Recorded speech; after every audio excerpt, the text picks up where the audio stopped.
ओम नमो भगवते वासुदेवाय। ओम नमो भगवते वासुदेवाय। ओम नमो भगवते वासुदेवाय नमः। नमस्कार देवी सज्जनों, जो मैं आपको अपने चैनल के लिए बार बार बोल नहीं रहा हूं, लेकिन आप समझ लीजिए कि ये बहुत इम्पोर्टेंट ज्ञान है। इस ज्ञान को आप जितना भी शेयर करेंगे, लाइक करेंगे, सब्सक्राइब करेंगे और बेल आइकॉन दबाकर इसका विस्तार प्रचार करेंगे, उतना ही आपको लाभ होगा। लाभ मतलब पूर्ण लाभ। इससे ये मेरे घर में कुछ आने वाला नहीं है, ये आपकी बुद्धि में आने वाला है। आप अपने ज्ञान के द्वारा और लोगों को बता सकते हो और इसका नॉलेज आपको रहेगा, कोई आपको ठग नहीं पाएगा। तो ये बात आप समझ लीजिएगा कि जो मैं आपको ये वीडियो बना के जो प्रश्न वाली आ रही है, प्रश्न आ रहे हैं, उसका एक एक ज्ञान आपसे शेयर कर रहा हूँ, बांट रहा हूँ। तो आप ये समझ लीजिए कि आज जो ये ज्ञान आया हुआ है, ये सब मेरे गुरु जो जिनको मैंने अपना आराध्य समझा, पूजन किया और उनका नित्य नियमित करते रहता हूँ और ज्योतिष आचार्य बन गया। फिर उसके बाद में वेद शास्त्र पुराण उपनिषद पढ़े, शांत भाव में हम रहते हैं। ये पूरा परिसर हमारा शांत एरिया है, जहाँ हम साधना करते हैं और साधना के द्वारा हम जन जन लोगों का भला करने की चेष्टा करते हैं। और जो परिणाम होता है वो तो बहुत शुभकारी होता है, लेकिन हम उसमें भी अपना योगदान नहीं मानते। ये तो सब महामाया का ही कृपा है। तो आज एक मुझे मैसेज आया था फोन से। ये पल्लवी देवी है मुंबई से। पल्लवी जी ने एक प्रश्न किया है। उसने कहा है कि जब मेरे पर संकट थे बहुत तरीके के, तो मेरा सब रास्ता बंद हो गया, सब देवी देवताओं ने मेरी पूजन परित्याग हो गया। जैसे मुझे कुछ लग नहीं रहा था, मैं डिप्रेशन में चली गई थी और मैं सोचा अभी मेरा कुछ नहीं हो रहा तो मैं मर जाऊं, प्राण छोड़ दूं। तो कहीं से उसे स्टेशन पर एक किताब मिली, 10 महाविद्या। तो उन्होंने उस विद्या के पुस्तक को लिया, लेकिन पढ़ नहीं पाई थी, संस्कृत में। संस्कृत में होने के कारण क्या है, तो हमारे इधर भारत जो हमें हिंदू राष्ट्र जो बोला जाता है या वो होने वाला है, वो इम्पॉसिबल है। क्योंकि जब तक संस्कृत नहीं होगी तब तक ये पूरा समाज बठारेगा। संस्कृत का अधिकार सिर्फ मुझे ब्राह्मण को नहीं, सबको है। सबको उसका ज्ञान होना जरूरी है। शूद्र को भी ये संस्कृत का ज्ञान होना चाहिए। हमसे क्यों शूद्र अलग हो गया, हमसे बौद्ध क्यों हो गया? उनको हमसे अटैचमेंट है, लेकिन हम लोग ने उनको अपने से दूर कर दिया अपने इसी आचरण के कारण। तो ये गलत है, हमारे पूर्वजों की बहुत बड़ी मिस्टेक है। आज हम लोग 130 करोड़ में से कितने लोग हैं? 100 करोड़ बोला जाता है, 90 करोड़ बोला है, उसमें भी 40-45% तो हमारे शूद्र भाई है। उनको आप ये कर दिया, विभाजन तो देश का हुआ हिंदू मुसलमान का, लेकिन यहाँ जाति का, धर्म का विभाजन उसको कौन गिनेगा?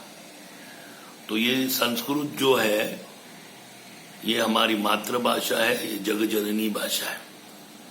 इसका प्रचार प्रसार होना जरूरी है। हर जीव को संस्कृत जानना अधिकार है, वेद जानना अधिकार है। भले वो शूद्र क्यों नहीं हो, उसका भी अधिकार उतना है जितना ब्राह्मण का है। उनको दूर रखने से हमारा जो अस्तित्व गिर गया। तो ये समझ लिए, शूद्रों को गले लगाओ, उनको सम्मान दो, उनको ये मतभेद मत करो। वो आपसे नफरत करते करते आपके देवी देवताओं से नफरत करेंगे, टीका करेंगे, मजाक उड़ाएंगे। जब वो उनको भी ऊपर भी परिस्थिति आती है, वो भी हमारे पास आते हैं।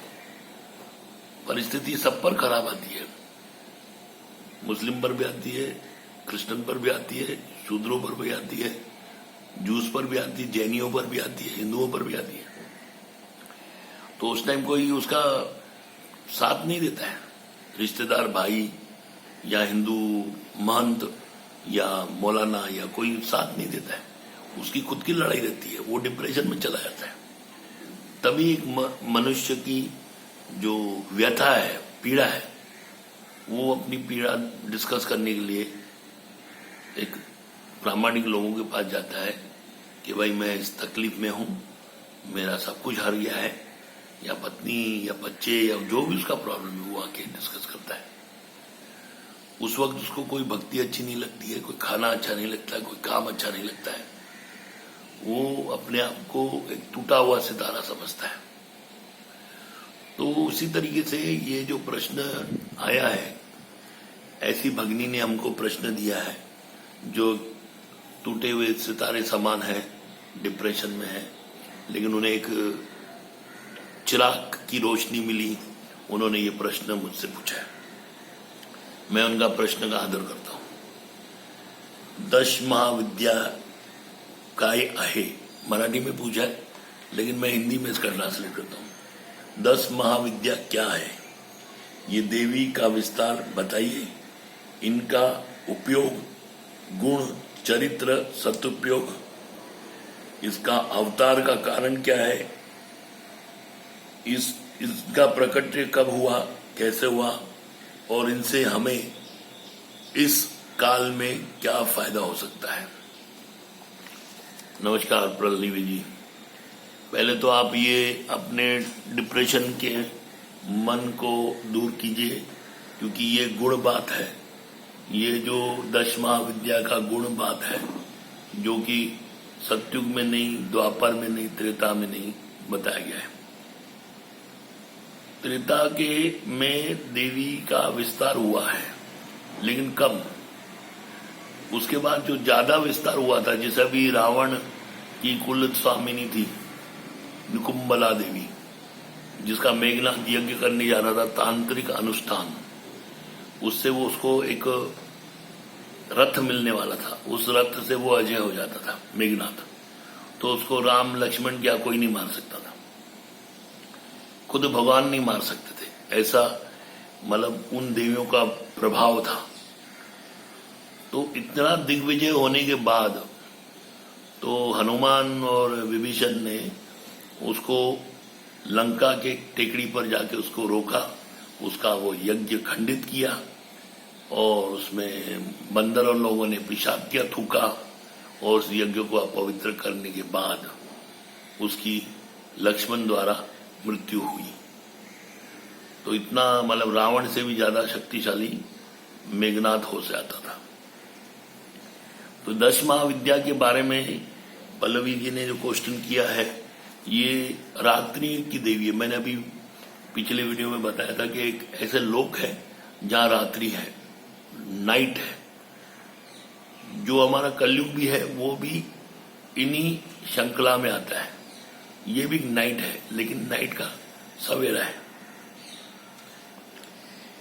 ये जो 10 महाविद्या है दुर्गा के अंतर्गत में है, जैसे रक्त बीज असुर, महिषासुर, उसके बाद चंडमुंड, इन असुरों को नाश करने के लिए दुर्गा ने अवतरण लिया। उसके क्रोध अग्नि से देवी महाकाली प्रकट हुई, उसने रक्त बीजों को नाश किया, शुंभ निशुंभ का नाश किया।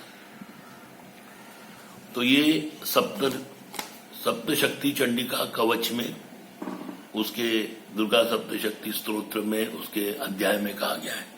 लेकिन ये जो 10 विद्या है ये महारात्रि में है, जो मिड ऑफ द नाइट बोलते हैं, अर्धरात्रि, उसमें दुर्गा से प्रकट हुई महाकाली। महाकाली ये जो देवियां हैं ये मृत्यु स्थान में रहती हैं। ये उस मृत्यु स्थान में रहती है जहां वो कोई ग्रह नक्षत्र या किसी संकट में कोई फंस गया है उसको निकाल देती है, मृत्यु तुल्य जीवन से उनको उभारती है। महाकाली, महातारा, त्रिपुरा भैरवी, उसके बाद सोंडेश्वरी, भुवनेश्वरी, चितमस्ता। मैंने एक देवी के बारे में आपको गए वीडियो में बताया था कि एक पार्वती अपने आप को विलाप करती है रोते रोते रोते। वो रोती क्यों है? क्योंकि गणेश का वध हो चुका था। गणेश का वध किया गया था महादेव द्वारा शनि की वक्री दृष्टि देने के बाद। तो वो अपने पुत्र विलाप में इतना रोई कि सब उसके अंदर चला गया। तो जब वो विलाप से प्रकट बाहर आई, उसको हंसाया विष्णु ने, क्योंकि वो भाई है उनके, क्योंकि सत्वगुण में देवी है पार्वती दुर्गा और विष्णु भी सत्वगुण में है, महादेव तमोगुण में है, पार्वती और लक्ष्मी तमोगुण में। तो ये मैंने आपको पहले भी वीडियो में बताया था। छिन्नमस्ता देवी का वहां अवतरित हो गया, प्रकट हो गई, कन्वर्ट हो गई। उसने पूरे ब्रह्मांड को अंदर में ले लिया। फिर हंसने लगी, क्योंकि हंसाया गया। रोने वक्त छिन्नमस्ता हो गई, जिसको विधवा बोला जाता है। और हंसते वो फिर मातंगिनी बन गई, जोर जोर से हंसने लगी, अनलिमिटेड, जैसे पिक्चरों में डाकू लोग हंसते, हाँ हाँ हाँ। फिर वो सब पूरा नई सृष्टि का उद्गम हुआ। सितारे पक्षी सब उसके शरीर से प्रकट होकर निकलने लगे। फिर धूमावती हुई, बगला हुई, मातंगिनी हुई, कमला हुई। बगलामुखी जो है वो एक लक्ष्मी के अवतार है, लक्ष्मी प्लस दुर्गा।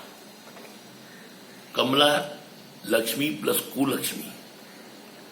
कुलक्ष्मी मतलब क्या? ब्लैक मनी, ब्लैक हमारी जो कपट की जो धन होती है, कपट का धन, गबन किया हुआ धन, उसमें हमारी आसक्ति हो जाती है। कोई आदमी अपने भाई का धन हर लेता है, कोई अपने रिश्तेदार का धन हर लेता है, या कुछ भी तरीके से उसको उनका धन हर लेता है। उसकी चिंता होती है। उसको मालूम है मुझे ये शिक्षा मिलेगी, यमराज मुझे पटका मारेगा, बुरी तरीके से मारेगा यमराज, उसके यमदूत मार मार के ले जाएंगे। लेकिन इस धरातल में मुझे रहना है, सुखी रहना है। तो उस निमित्त वो कमला का पूजन करता है। ओम श्री कमले प्रसिद्ध प्रसिद्ध नमः। प्रसिद्ध हो, मेरे मन में प्रसन्न हो। उसके बाद मातंगिनी है, हंस हंस के पूरा हंसती है, लज्जा त्याग करके। उसके बाद बगला है, लक्ष्मी का अवतार है, जो असुरों का जीव खींचती है। जीव खींचने का अर्थ है उसकी जीवान निकाल के उसके अंदर ठूस देती है अग्नि, उसको दंड से मार डालती है, शत्रु को। हमारा शत्रु मतलब इनका शत्रु, क्योंकि हम लोग इनकी पूजा करते हैं, तो हम इनको आह्वान करके अपने शत्रु का रिवेंज इन्हीं देवी से लेते हैं। ये सब देवी रात्रि के पूजनीय है। रात्रि अर्धरात्रि 12 बजे के बाद इसका उद्गम होता है। और ये सब देवी इस कलयुग में प्रकट हुई है, सिर्फ छिन्नमस्ता छोड़ के और निकुंबला देवी छोड़ के, दुर्गा छोड़ के। बाकी ये सब देवी जो है ये कलयुग में प्रकट होती है। ये शमशान के गेट पर रहती है। ये जीव को मृत्यु से बाहर निकालती है, खुद चिता के सामने खड़ी रहती है और इनको जो भी पोजीशन है उससे निकाल देती है। और इनका अस्तित्व ऐसा है कि ये रणचंडी भी होती है, लड़ाई में भी इनका बहुत योगदान होता है। अगर हम किसी देश पर आक्रमण करने जा रहे हैं तो हम लोग हर हर महादेव, जय दुर्गा भवानी ये बोल के ही सैनिक लोग युद्ध में चले जाते हैं। तो उससे एनर्जी आती है, नसों में प्रवेश कर जाती है, उससे आपको उत्साह होता है और मृत्यु का भय नहीं रहता। क्योंकि शमशान में रहने से क्या डर लगा? कुछ डर नहीं लगता। वैसे आप गुजरोगे तो डर लगेगा शमशान के उधर से, लेकिन जब इसका आह्वान करोगे, पूजा करोगे, तो आपको कोई डर नहीं लगेगा, निडर बन जाओगे। लेकिन इसका दुरुपयोग नहीं करना है। ये विष है, पॉइजन है, जो कैंसर के लिए इलाज में किया जाता है। वैसे ही ये जो दशमा विद्या है, आप संकटों में से निकलने के लिए इसका उपयोग हो सकता है, वो भी प्रामाणिक लोगों के पास। ऐसा कोई नहीं है। कोई भी आपको इन्हीं देवी का किताब लेकर आपको पढ़ के बताए या करे, ऐसे लोगों के पास मत जाइए, वो आपको चितमस्त कर दे। जब आपको ग्रह इतने परेशान कर देते हैं कि आप उस ग्रह के चक्रों से, पल्लवी जैसे बोली कि भाई नहीं निकल पा रही थी, तो मैंने ये किताब लेने से मुझे रिलीफ मिल गई, लेकिन मैं पढ़ नहीं पा रही क्योंकि संस्कृत है। अगर वो पल्लवी जी को कोई प्रामाणिक गुरु मिल जाए, उनके आशीष के द्वारा वो ये विद्या कर सकती है। उनकी आज्ञा लेने के बाद अपनी मर्जी से कोई किताब मत पढ़िए, कोई उपयोग मत कीजिए, साइड इफेक्ट होता है। और ऐसा साइड इफेक्ट होता है कि आप जिंदगी भर तक पछताओगे। तो ये 10 महाविद्या का मैंने आपको बताया है। और कुछ हो तो मुझे प्रश्न कीजिए। पल्लवी जी, आप आपके रिश्तेदार, मैं आपके प्रश्न का उत्तर दूंगा। हरे कृष्ण।